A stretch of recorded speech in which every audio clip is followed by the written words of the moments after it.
The summons. The chamber of the Galactic Council stretched wider than most planetary capitals. Ambassador Kira Mendoza stood at the center of the polished obsidian floor, dwarfed by the towering representatives of 47 alien civilizations. Each delegate sat behind crystalline podiums that floated in perfect formation, forming a semicircle that seemed designed to intimidate.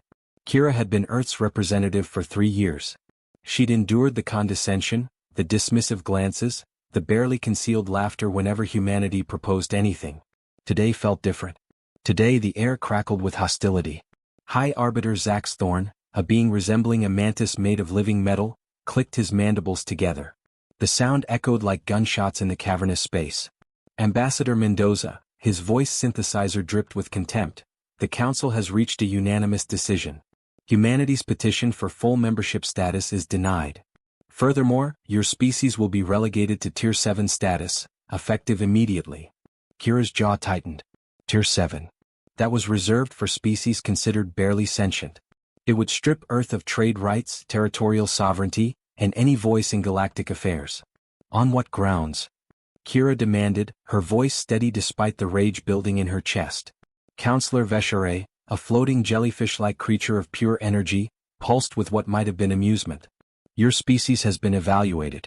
You possess no advanced technology of your own. No psychic capabilities. No hive mind efficiency. You are fragmented, aggressive, and worst of all, militarily insignificant. Laughter rippled through the chamber. Not polite chuckles but open mockery. General Thrakmar of the Krynoid Empire leaned forward, his 6 eyes gleaming. The Krynoids were the Council's military backbone, 7 feet of muscle and chitin. We've seen your so-called fleets. Chemical rockets and kinetic weapons. My people conquered 40 systems with more advanced technology 3,000 years ago. You are children playing with sticks. Kira's hands clenched at her sides. She thought of the briefing she'd received before leaving Earth, the classified files that had made her blood run cold. The military advisors had been clear. Say nothing. Not yet. The Council moves to subjugate Earth's territories, Zax Thorn continued. Your mining operations on Luna and Mars will be ceased. Your asteroid colonies will be redistributed. Earth itself will remain under human control, but you will pay tribute, 60% of your gross planetary product annually. That would devastate our economy. Billions would starve. Then your species will learn to be more efficient, Veshere replied coldly. Or more useful. Perhaps as a labor force. Humans breed quickly after all. The chamber erupted in approving sounds from dozens of species. Clicks, whistles, pulses of light, all signaling agreement. Kira took a slow breath. She touched the small device clipped to her collar, a communicator that linked directly to Earth's Security Council. Her finger hovered over the activation button. Not yet, she told herself. Give them one more chance. The Council is making a grave mistake, Kira said quietly. Zax Thorn's metallic laugh rang out. Is that a threat, Ambassador? Will you unleash your primitive warships upon us? Please do. My sensors indicate you arrived in a single diplomatic vessel. The nearest human military ship is 3 weeks away at your maximum speed. You are alone, powerless, and your species' fate is sealed. Kira smiled then. It was a cold smile that made several nearby delegates shift uncomfortably. You're absolutely right about one thing, Arbiter. I did arrive alone. She pressed the button on her collar. But I'm not defenseless. For a moment nothing happened. Then the massive view screen dominating the chamber's far wall flickered to life. It showed the space surrounding the Council's orbital station, a region that had been empty moments before. Now it was filled with ships. Thousands of them. They materialized from nothing, their stealth systems disengaging in perfect synchronization. Sleek warships that didn't rely on primitive chemical propulsion, bristling with weapons the Council had never seen. They surrounded the station in a perfect sphere formation, each one holding position with mathematical precision. The chamber fell absolutely silent. The reveal. Counselor Veshere's energy form flickered rapidly, the alien equivalent of stuttering. What is this? Our sensors detected nothing. Kira walked slowly toward the view screen, her footsteps echoing in the stunned silence. You said we had no advanced technology. You were wrong. You said we were militarily insignificant.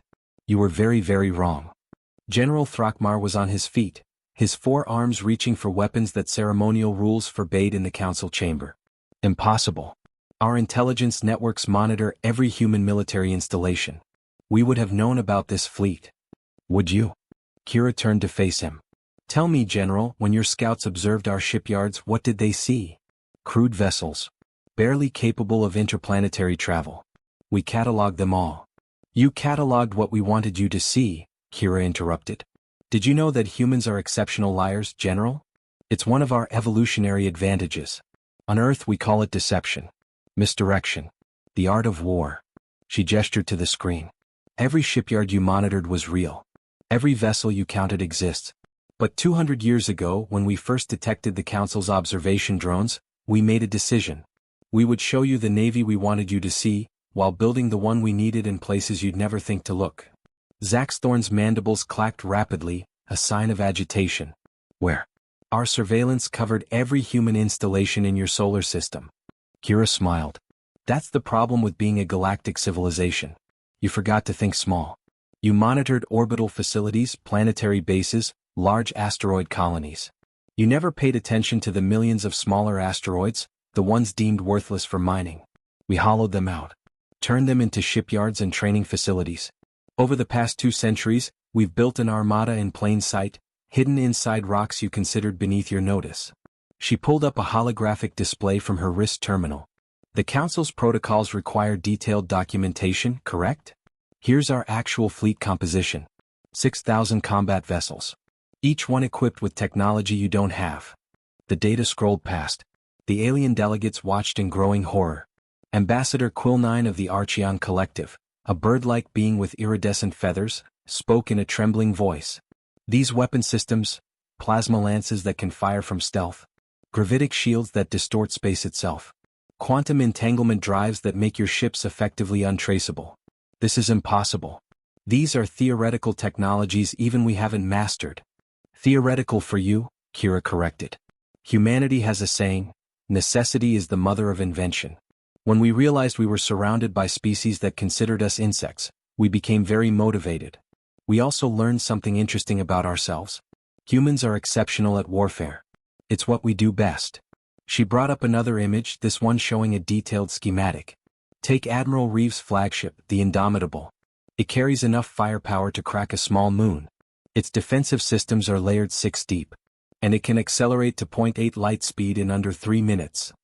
That would require an energy output that, Counselor Veshare's voice faded.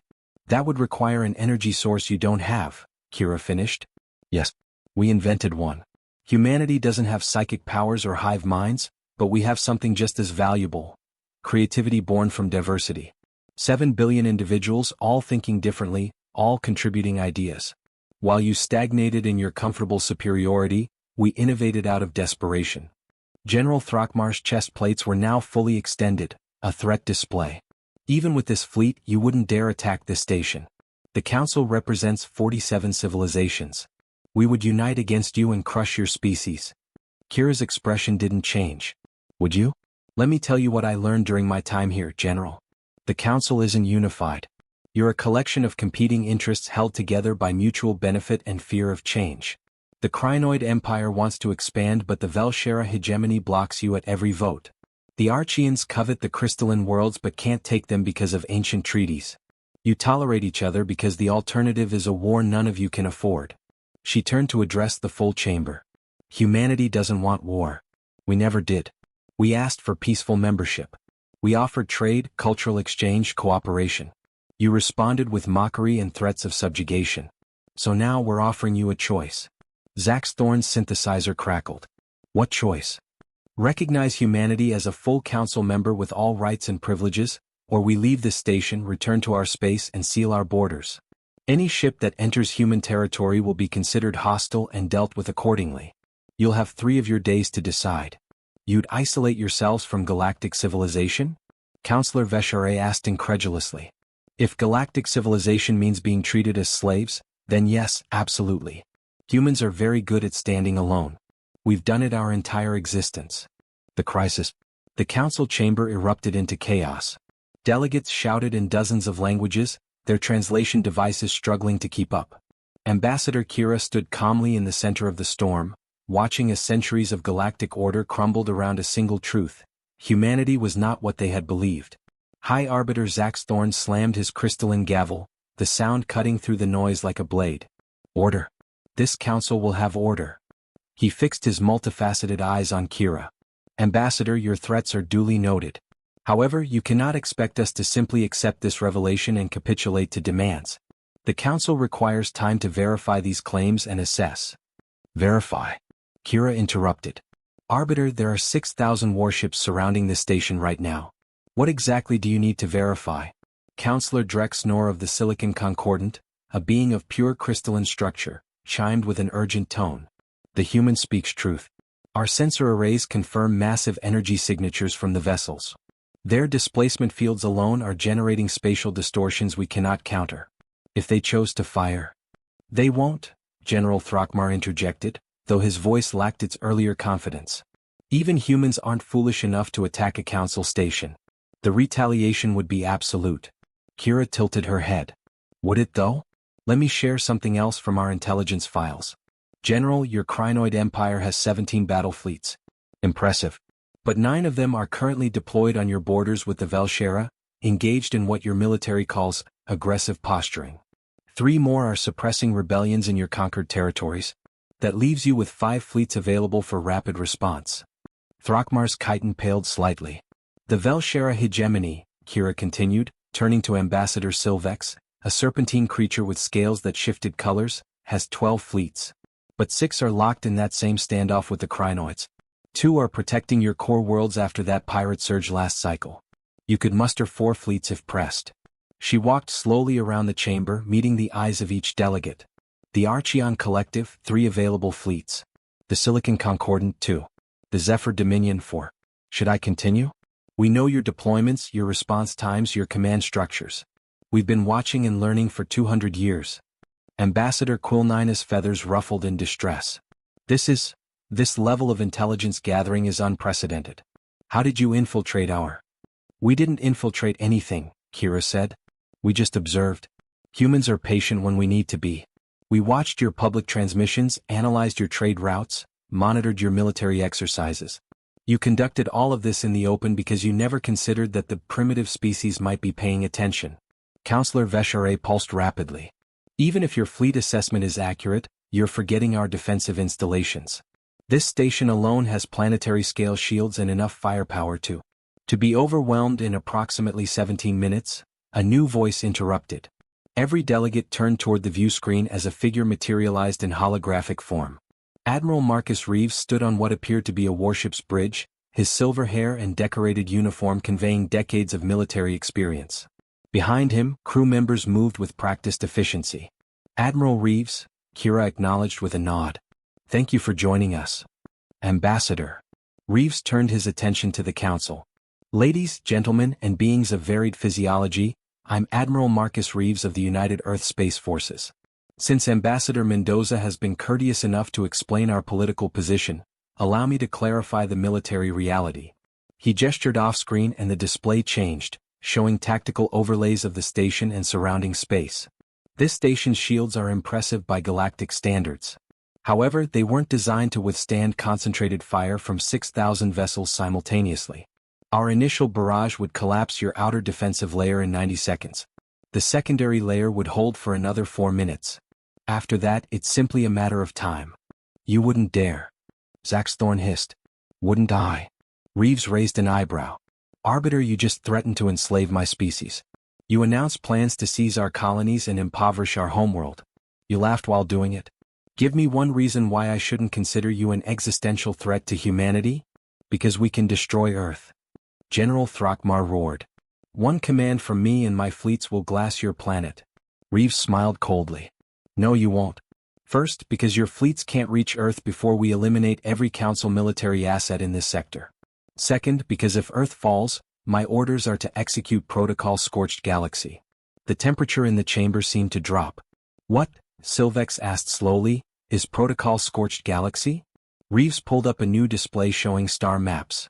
Humanity mapped every major Council military installation, industrial center and populated world. If Earth is attacked, our fleet scatters into 47 groups. Each group targets one of your civilizations. Not your militaries, we bypass those entirely. We strike your infrastructure, your shipyards, your resource extraction facilities. We burn it all. By the time you rally a response, We'll have crippled your ability to sustain your populations. That's genocide. Coal9 shrieked. That's mutually assured destruction, Reeves corrected coldly. A concept humans understand very well. We nearly destroyed ourselves with it once. Now it's the insurance policy that keeps us safe. You want to play games with human survival? Fine. But we promise you this. If humanity dies, we're taking every single one of you with us. No species, no civilization, no empire gets to outlive us. We'll be the last thing you ever see. The silence that followed was absolute. Kira let the weight of Reeves' words settle over the chamber before speaking again. This doesn't have to be our reality. We don't want destruction. We want respect. Recognition. A seat at the table as equals. Is that really too much to ask? Zaxthorn's synthesizer produced a sound like grinding metal. You've held a gun to our heads and call it negotiation. You held a gun to ours first, Kira replied softly. We're just making sure you understand the stakes. 3 days, Arbiter. The clock is already ticking. The fractures. The council chamber had been cleared for emergency session, with only the highest-ranking delegates remaining. Kira waited outside in an antechamber, knowing that behind those sealed doors, the Galactic Order was tearing itself apart. She was right. Inside, General Throckmar slammed his massive fist against his podium, cracking the crystalline surface. This is unacceptable. We cannot bow to threats from these primitives. These primitives have enough firepower to end us, Councillor Drexnor chimed, his crystalline body refracting the chamber's light into nervous patterns. Perhaps we underestimated them because we were meant to. Humans clearly understand psychological warfare. Ambassador Silvex coiled tighter on her podium. The Velshera hegemony will not be dictated to by a species that hasn't even achieved proper star travel. This is absurd. They achieved something better than star travel, Councillor Veshere noted.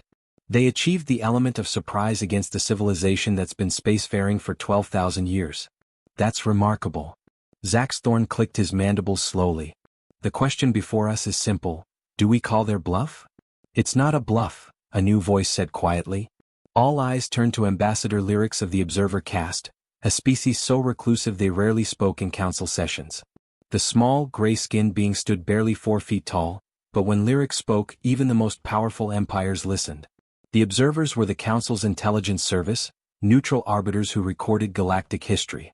Explain, Zaxthorn demanded. Lyrics's large black eyes blinked slowly. My people have been monitoring humanity since they first left their homeworld. We don't interfere, we merely observe and document. What I'm about to share has been classified until this moment. A holographic display materialized showing Earth's history. Humans are unique among spacefaring species.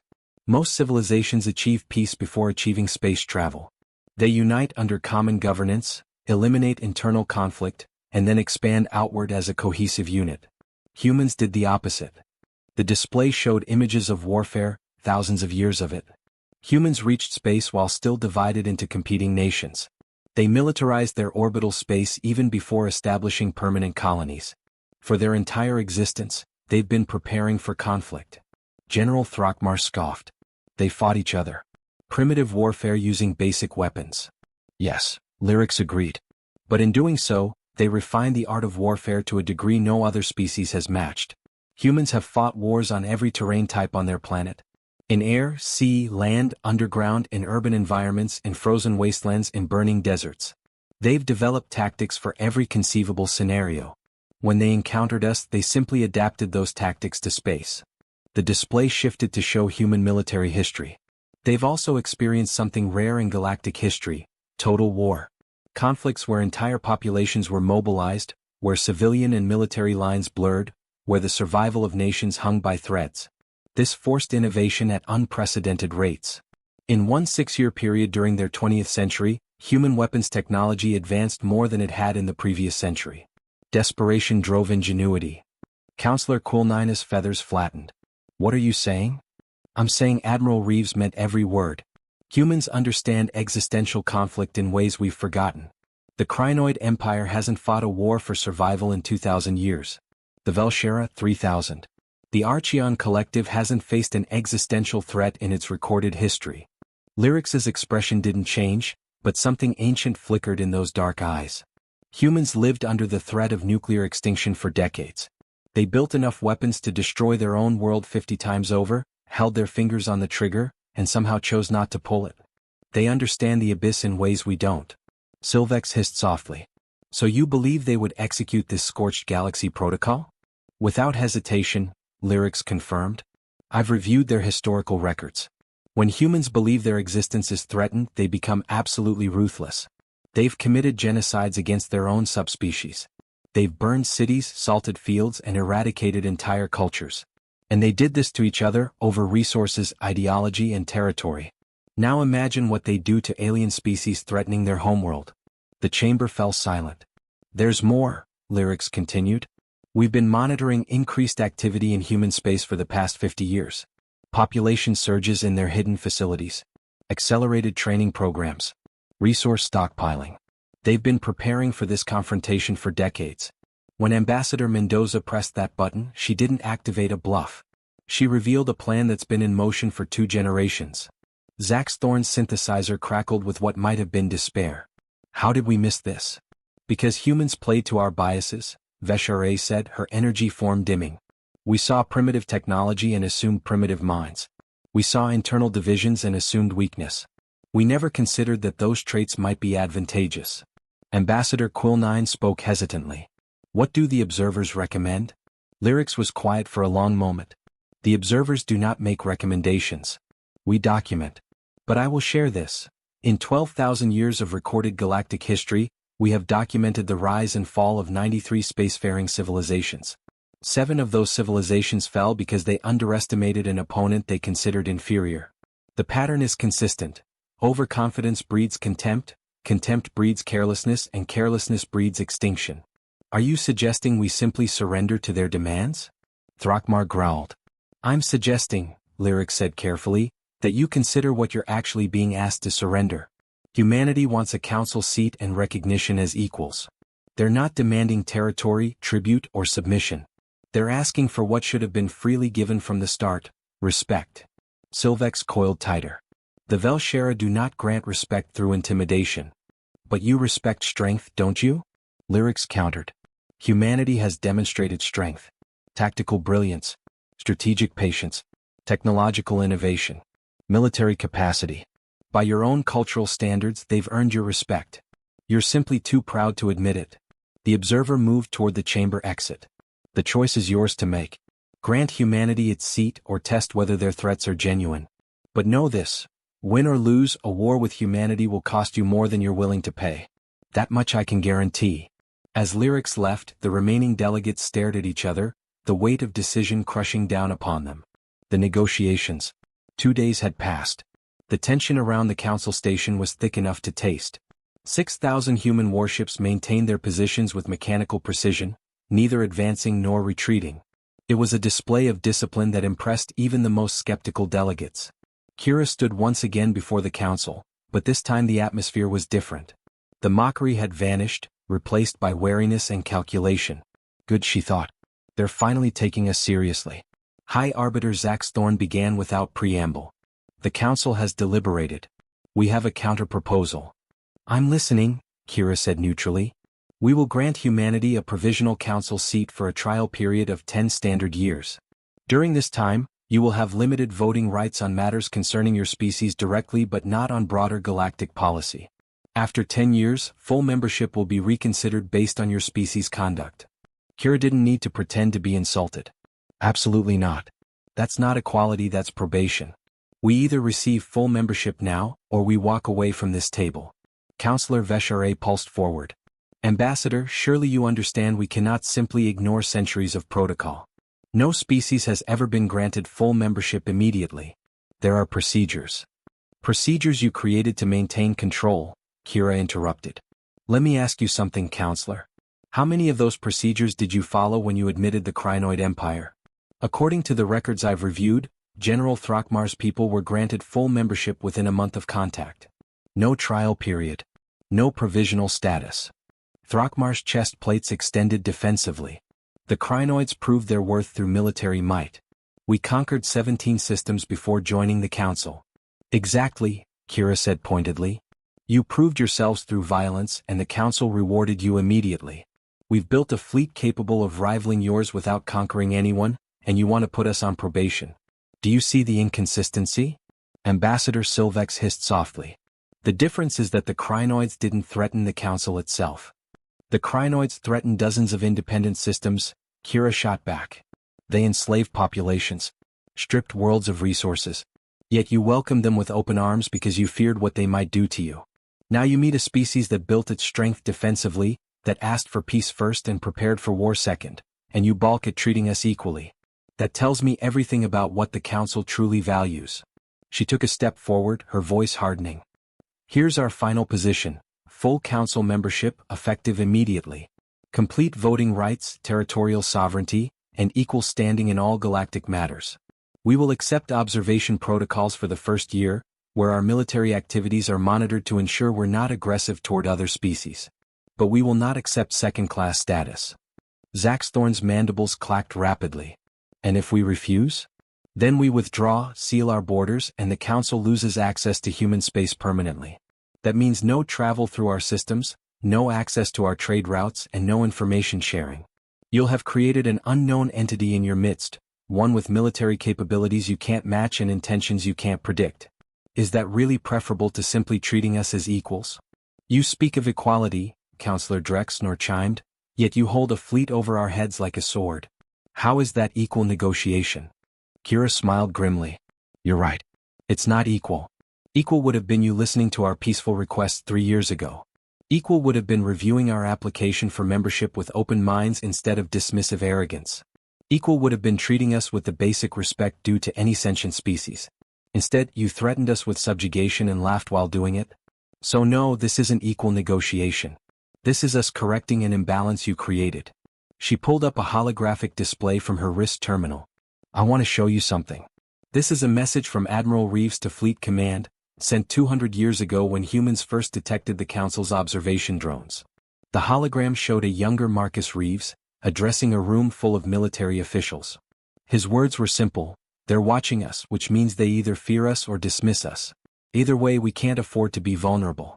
Begin Project Silent Sky. Build the fleet they'll never see coming. Not because we want war, but because we refuse to be victims. Kira let the message play out before continuing. 2 centuries of preparation, all because we refuse to be vulnerable. Humanity learned a harsh lesson in our history, Arbiter. When you're weak, the strong exploit you. When you're strong, they respect you. We chose strength. We chose survival. And we chose to reveal that strength only when necessary. This is that moment. Ambassador Quilnina's feathers rustled nervously. The Archeon Collective wishes to ask a question. Go ahead. What guarantee do we have that humanity won't use this fleet aggressively? You've demonstrated military capabilities beyond most of ours. What prevents you from becoming conquerors? It was a fair question. Kira had been expecting it. Our history prevents it, she answered quietly. Humans know what conquest costs. We've watched empires rise and fall on our own world. We've seen the bloodshed, the suffering, the ultimate futility of trying to rule others through force. The Krynoid Empire controls hundreds of systems, yet faces constant rebellions. The Velshera maintain order through fear, yet spend enormous resources suppressing dissent. Humans learned that true security doesn't come from dominating others. It comes from being too costly to attack. She met Quilnina's eyes. We don't want to rule you. We don't want your systems or your resources. We want what every species wants: safety for our people, freedom to grow and develop, and the chance to contribute to something larger than ourselves. The Council could be that larger purpose if it chooses to be. Pretty words, General Throckmar rumbled. But words are cheap. Then let me offer something more valuable than words, Kira said. She pulled up another display. This is the technical specification for our gravitic shield technology, the system that makes our ships nearly impossible to detect or target effectively. We're prepared to share this technology with the Council as a gesture of good faith, once our membership is confirmed. The chamber erupted in shocked murmurs. You would share military technology? Veshere asked incredulously. We would share defensive technology, Kira clarified. The shields, the stealth systems, the enhanced scanning arrays, all defensive measures that would make every Council species more secure. We'll keep our weapons systems proprietary for now, but we're willing to contribute to collective security. That's what allies do, isn't it? She could see the calculation happening behind dozens of alien eyes. The technology humanity offered was worth more than entire star systems. This is bribery, Silvex accused.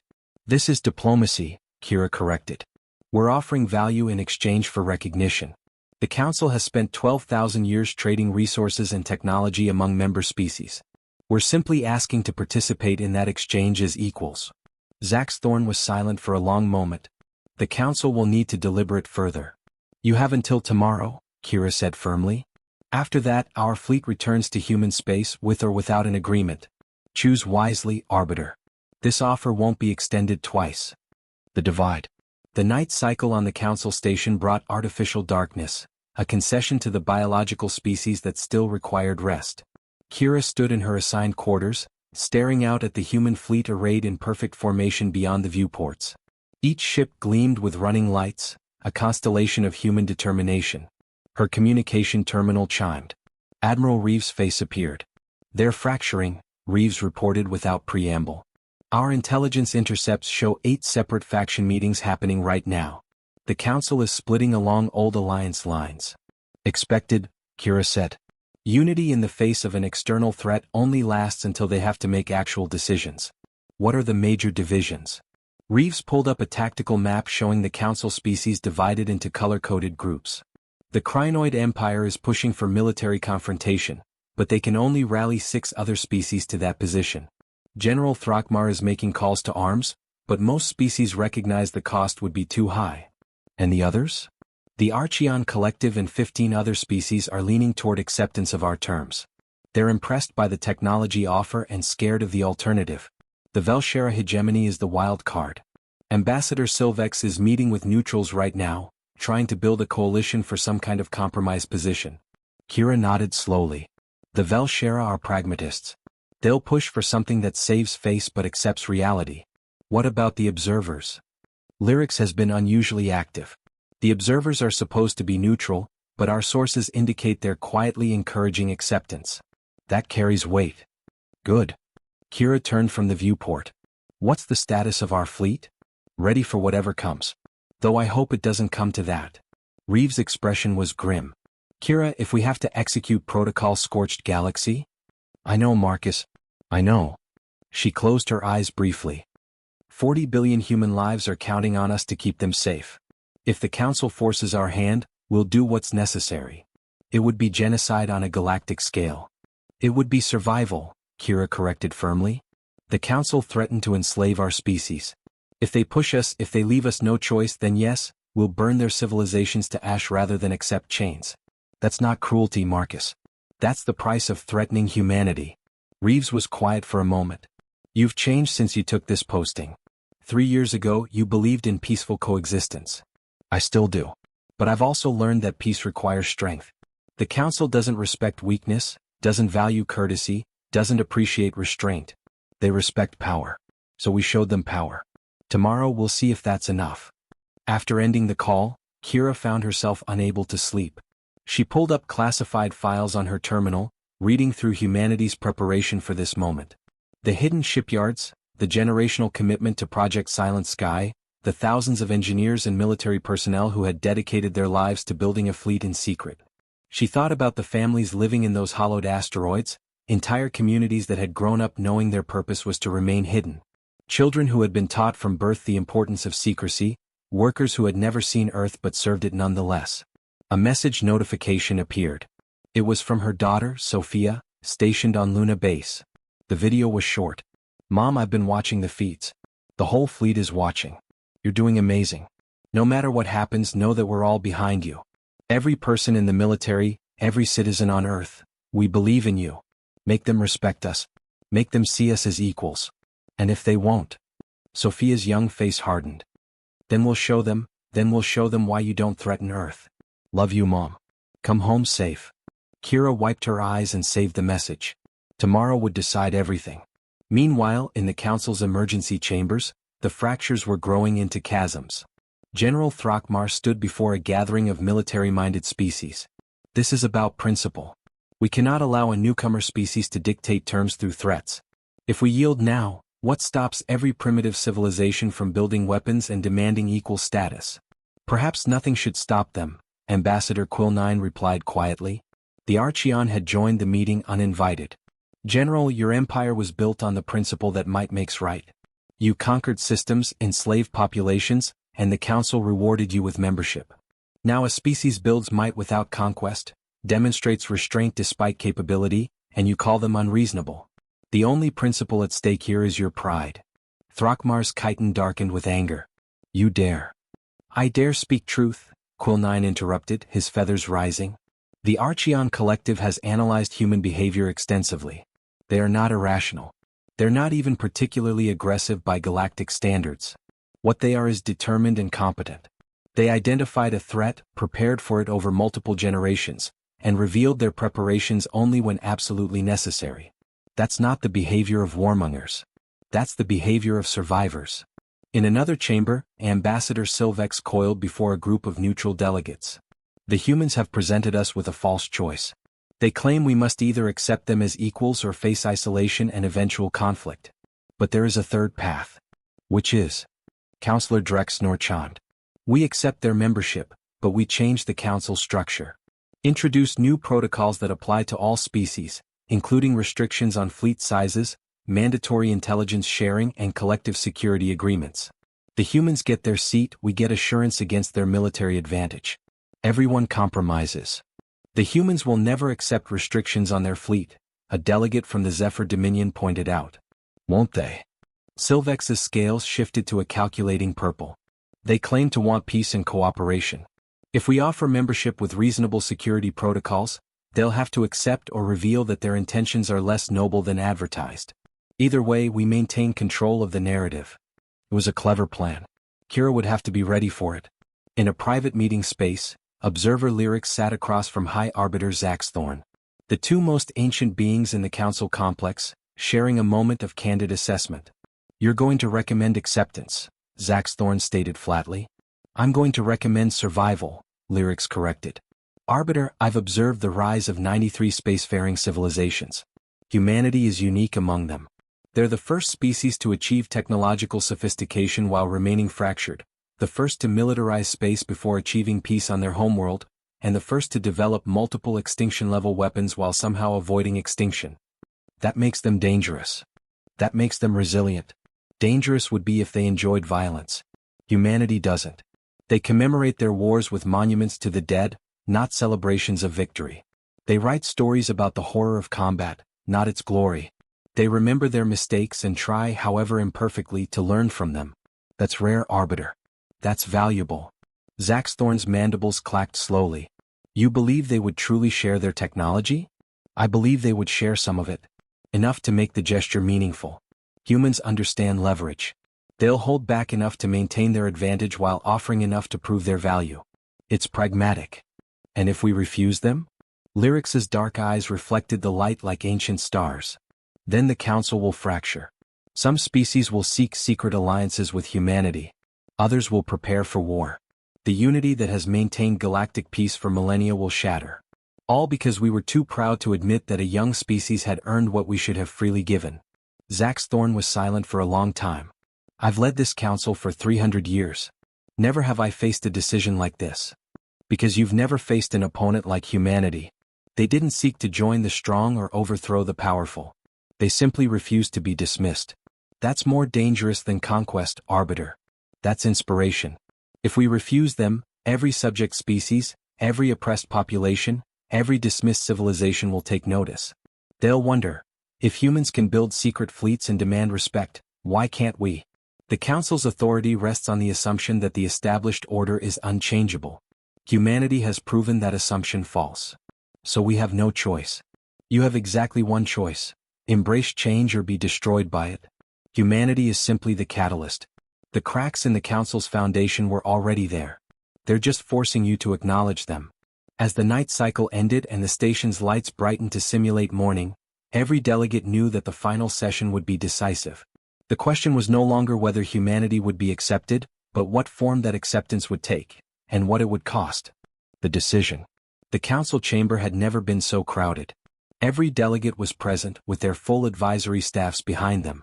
The viewing galleries, normally reserved for dignitaries and observers, were packed with representatives from minor civilizations, all watching to see how the Galactic Order would respond to its first true challenge in millennia. Ambassador Kira Mendoza stood in the center of the chamber, isolated and exposed, just as she had been 3 days ago. But everything had changed. Where there had been mockery, there was now wariness. Where there had been dismissal, there was now calculation. High Arbiter Zax Thorn rose, his metallic form catching the chamber's light. The council has reached its decision. However, before I announce it, I wish to acknowledge something unprecedented in our history. He gestured toward Kira. Ambassador Mendoza, your species has accomplished what many thought impossible. You have forced the council to confront assumptions we have held for 12,000 years. Whether this is remembered as humanity's greatest triumph or greatest mistake remains to be seen. But it will be remembered. Kira said nothing, waiting. The council votes as follows, Zax Thorn continued. On the matter of humanity's petition for full membership status, 29 delegates vote in favor. 13 vote against. 5 abstain. A collective release of breath rippled through the chamber. However, Zax Thorn raised one clawed hand. Membership comes with conditions. These conditions apply not only to humanity but will be incorporated into the Council's charter for all member species, current and future. Kira tensed. Ambassador Silvex's compromise play. First, Zax Thorn listed, all member species must declare the size and composition of their military forces within 1 standard year. No more hidden fleets, human or otherwise. Second, all member species must participate in a collective security agreement, where threats to any member are treated as threats to all. Third, technological advances with military applications must be shared with the Council for collective defense purposes. He fixed his multifaceted eyes on Kira. These terms are non-negotiable and apply equally to all members. Do you accept on behalf of humanity? It was clever, Kira had to admit. The Council was using humanity's own tactics against them, turning the fleet revelation into a reason to demand transparency from everyone. But there was a problem with their plan. No, Kira said simply. The chamber erupted in chaos. Ambassador, you cannot, Zax Thorn began. I can and I am, Kira spoke over the noise. Those terms are designed to neutralize humanity's military advantage while appearing reasonable. But let's examine what you're actually asking. You want us to declare our full military capacity, share our technology, and bind ourselves to defend civilizations that, 3 days ago, were planning to enslave us. Does that sound like equal partnership to you? It sounds like collective security. General Throckmar roared. It sounds like you're trying to maintain control while appearing to compromise, Kira shot back. Here's humanity's counter-proposal. We accept full membership with equal standing. We will declare our military forces at the same time every other species does, in a mutual exchange of information. We will share defensive technology as initially offered, but we retain control of our weapons systems, just as every other species does.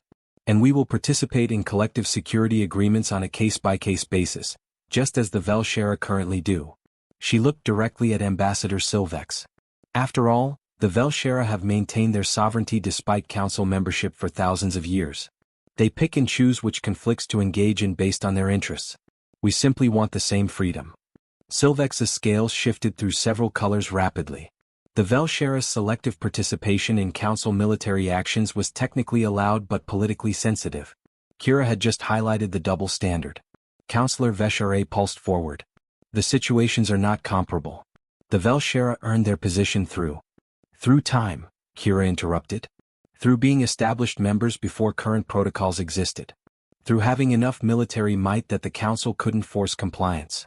Sound familiar? We're not asking for special treatment. We're asking for the same flexibility you've granted others. The difference, Zax Thorn said coldly, is that the Velshera don't have a fleet capable of threatening the entire council. And whose fault is that? Kira's voice hardened. You monitored our development for 200 years. You watched us build in space, establish colonies, develop technology. At any point you could have approached us as equals, offered partnership, shared knowledge. Instead, you observed us like insects under glass and made plans to exploit us. We built our fleet because you taught us we had to. Now you want to punish us for learning the lesson you taught. She took a breath, softening her tone slightly. Members of the council, I understand your fear. A new power has emerged that you didn't predict or control. That's unsettling. But consider what humanity has actually done. We didn't conquer anyone. We didn't enslave populations. We didn't demand tribute or territory. We built strength and revealed it only when threatened with subjugation. If that's enough to deny us equal membership, then the Council isn't a partnership of civilizations. It's a protection racket for the already powerful. Observer Lyrics rose from their seat, drawing everyone's attention. The observers rarely intervened directly in council proceedings. "I move to amend the proposal," Lyrics said formally. "Grant humanity full membership status with all standard rights and privileges. Impose no additional conditions beyond those currently applied to existing members. However, establish a council commission on military transparency, composed of representatives from all member species, tasked with developing universal protocols for military disclosure over the next 5 standard years. This commission will be open to all members and will develop policies applicable to everyone, not just humanity." It was brilliant. Lyrics had given both sides what they needed. Humanity got immediate, equal membership.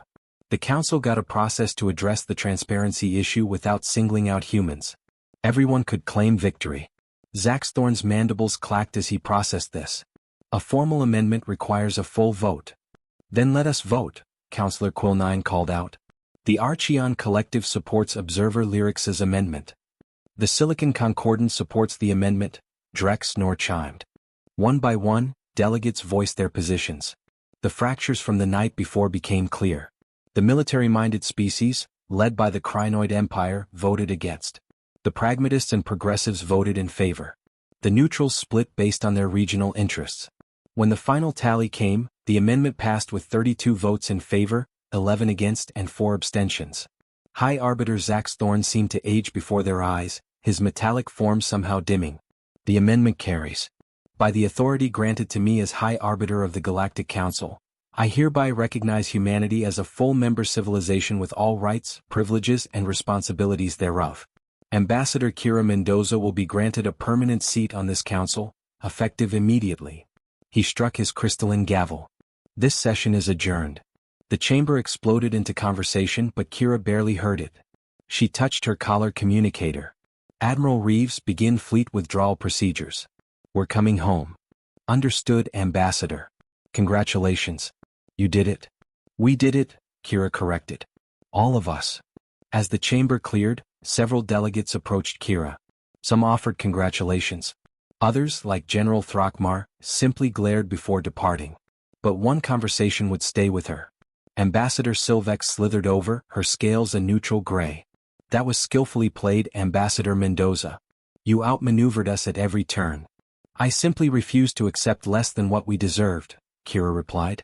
"Perhaps." Silvex studied her with unreadable eyes. "The Velshera respect strength and cleverness. You have demonstrated both. But remember this, the Council accepted you out of necessity, not desire. You will face opposition, resistance and sabotage. Your species real test begins now." "We'll be ready," Kira said confidently. "Humanity has survived worse than political opposition." "Have you?" Silvex's scales shifted to dark blue. "You've survived war, poverty, disease, even the threat of self-extinction. But have you survived success? That's the true test of a civilization. Now that you have your seat at the table, can you resist the temptation to become what you fought against? Can you maintain your principles when you hold power instead of fighting for it?" The question lingered as Silvex departed, leaving Kira alone in the slowly emptying chamber. Outside the station, the human fleet was already maneuvering into departure formation. 6,000 vessels moving in perfect synchronization, a ballet of military precision that had changed the galaxy forever. Admiral Reeves sent one final transmission. "Fleet status report. All ships ready for return to human space. 0 casualties. 0 combat engagements. Mission accomplished." Kira smiled. "Send a message to Earth, Admiral. Tell them we're coming home. Tell them we're coming home as equals." As her shuttle departed the council station, Kira looked back at the massive structure that housed galactic governance. Somewhere in there, 47 civilizations were adjusting to a new reality. Humanity had arrived, not as supplicants or subjects but as peers. The journey home would take weeks at conventional speeds. The fleet couldn't risk revealing the full capabilities of their quantum drives, not yet. Some secrets still needed keeping.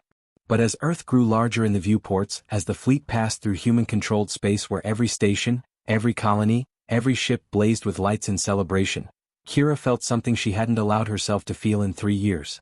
Hope. Humanity had faced the galactic order and forced it to change. They had proven that strength combined with principle could reshape civilizations. They had shown that even the mightiest empires must respect those who refuse to be dismissed.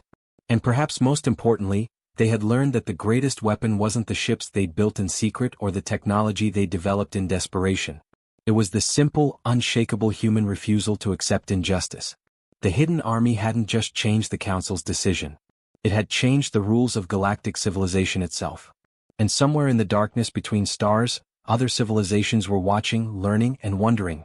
If humanity could do it, why couldn't they? The galaxy would never be the same. Epilogue, 5 years later. Ambassador Kira Mendoza stood in the council chamber once again, but this time she wasn't alone at the center.